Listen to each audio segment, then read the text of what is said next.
Soil గారు మీరు. ఇది నేను అద్దంకి అని ఒక టౌన్లో శ్రీరామ థియేటర్. సో ఆ పోస్టర్ ఒకటి బాబు కత్తిలా వంచి ఉండేది పోస్టర్. ఆ పోస్టర్ కూడా గుర్తు నాకు. రెడ్ జాకెట్ వేసి చలపతిరావు గారితో ఫైట్ సీక్వెన్స్ పోస్టర్ అది. ఆ పోస్టర్ చాలా నాకు ఇంట్రెస్టింగ్ అనిపించేది. వెళ్ళి చూస్తే అసలు మెస్మరైజ్ అయిపోయాను నేను. నాకు తెలిసి ఆ సినిమాని నేను థియేటర్లోనే అప్పట్లో ఒక 15-20 సార్లు చూసుంటా. అండ్ విహెచ్ఎస్ క్యాసెట్లు వచ్చాక కూడా వీసీపీలు ఉంటాయి కదా, అప్పుడు విహెచ్ఎస్ క్యాసెట్ తెచ్చి సమ్మర్ హాలిడేస్లో దాన్ని మల్టిపుల్ టైమ్స్ ప్లే చేసి చూసేవాళ్ళం. సో అంత ఎంగేజింగ్గా ఉండేది. And it's epic film and it's classic film. ఖచ్చితంగా we all belong to the same generation. వయసు బాబు అంతా 8 years 91 అండి. అంతే 91 release 35 years of the 9 years వయసు. వావ్, లవ్లీ, చాలా బాగుంది. సో మీరు ఇప్పుడు బాలకృష్ణ గారితో సినిమా చేస్తే ఇందులోంచి ఏం ఇన్స్పిరేషన్గా తీసుకుంటారు? నాకు ఒకటి అనిపించింది ఏంటంటే, ఈ టైం మిషన్ కాన్సెప్ట్తో కుదిరితే 91కి వెళ్ళిపోయి ఏంటి ఈ ఏజ్తో వెళ్ళిపోయి అప్పుడు బాబు ఇలా ఉన్నారు అసలు. అంటే ఇప్పుడు అందగాడే బాబు అసలు చూడు ఎలా ఉన్నారు. ఆ టీషర్టు, ఆ టీవీ కుదిరితే ఇది స్వార్థం. ఆ టైం మిషన్లో అలా వెళ్ళిపోయి ఒక 6 నెలలు ఒక అలా సినిమా తీసి రిలీజ్ చేసి మళ్ళీ టైం మిషన్లో తుర్రునిట్టు వచ్చేయాలని టైం ట్రావెల్లో వెళ్ళి మళ్ళీ ఇక్కడ అదే పాలబుగ్గలంట. అంటే ఖచ్చితంగా బాబు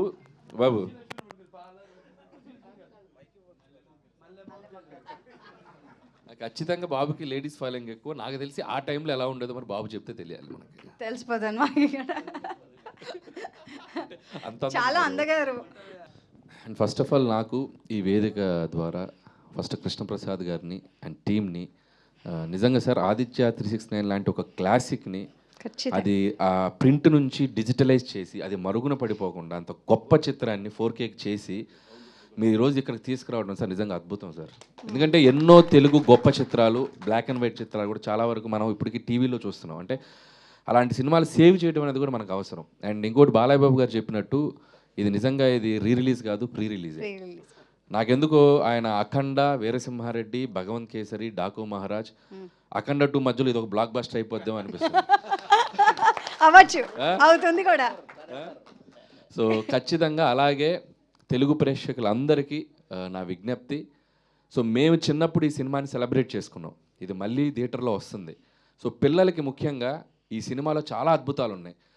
తెలుగు భాష గురించి, తెలుగు పద్యాల గురించి, తెలుగు రాజుల గురించి, తెలుగు కవుల గురించి ఎన్నో గొప్ప విషయాలు ఉన్నాయి. అలాగే సైన్స్ గురించి, అలాగే ఫ్యూచరిస్టిక్గా, అలాగే రియలిస్టిక్గా చిన్న చిన్న పిల్లలు చేసే చిన్న చిన్న అల్లరి ఉంది.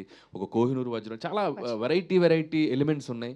సో ఖచ్చితంగా ఈ వీకెండ్ పిల్లలందరినీ తీసుకెళ్ళి ఖచ్చితంగా ఈ సినిమాని చూపించండి.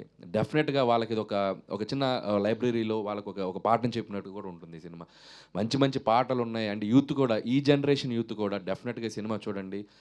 ఇళయరాజా గారు అందించిన క్లాసిక్ ట్యూన్స్ ఉన్నాయి. ఇంకా బాలయ్య బాబు గారు అయితే మీరు మెస్మరైజ్ అయిపోతారు. So don't miss this movie. నిజంగా స్క్రీన్లోకి వెళ్ళి ఈ సినిమాని మిస్ చేసుకుని సెలబ్రేట్ చేసుకోండి అందరికీ. సో రాజు సుందరం అవును. అండ్ ఇందాక శివలింగ ప్రసాద్ గారు చెప్పినట్టు అండ్ ఇందాక శివలింగ కృష్ణప్రసాద్ గారు చెప్పినట్టు కెమెరామెన్స్ కూడా ఏదో అది యాక్సిడెంటల్గా విఎస్ఆర్ స్వామి గారు వచ్చినా బాలయ్యబాబు గారు చెప్పినట్టు ఏ ఎపిసోడ్కి తగ్గట్టు ఆ ఎపిసోడ్కి ఒక సినిమాటోగ్రఫర్ పనిచేసినట్టుంది సినిమా చూస్తే. సో పాస్ట్కి వెళ్ళేసరికి విఎస్ఆర్ స్వామి గారు, సో అప్పటి రాజుల సినిమాలు ఎలా ఉంటాయనేది. ప్రజెంట్కి వచ్చేసరికి చాలా సహజ సిద్ధంగా పిసి శ్రీరామ్ గారు, ఫ్యూచర్కి వెళ్ళేసరికి ఒక కబీర్ లాల్ లాంటి ఒక ఆయన గొప్ప టెక్నీషియన్. సో నిజంగా కుదిరిని అన్ని. సో అందుకే that it became a classic.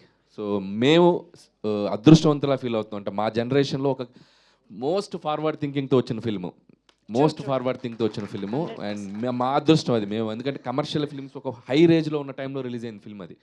So అప్పుడు మేము చాలా అదృష్టంగా ఫీల్ అవుతున్నాం, మేము కానీ మా బాబీ కానీ అందరం. సో ఇప్పుడు మళ్ళీ ఈ సినిమాని ఒక రిలీజ్ చేయడం, ప్రీ రిలీజ్ లాగా వచ్చి దీంట్లో పార్టిసిపేట్ చేయడం నిజంగా థ్యాంక్స్ బాలయ్య బాబు గారు మమ్మల్ని దీంట్లో పార్టిసిపేట్ చేసినందుకు. అండ్ వన్స్ అగైన్ టీం అందరికీ బెస్ట్ విషెస్ చెప్తున్నాను. Thank you so much.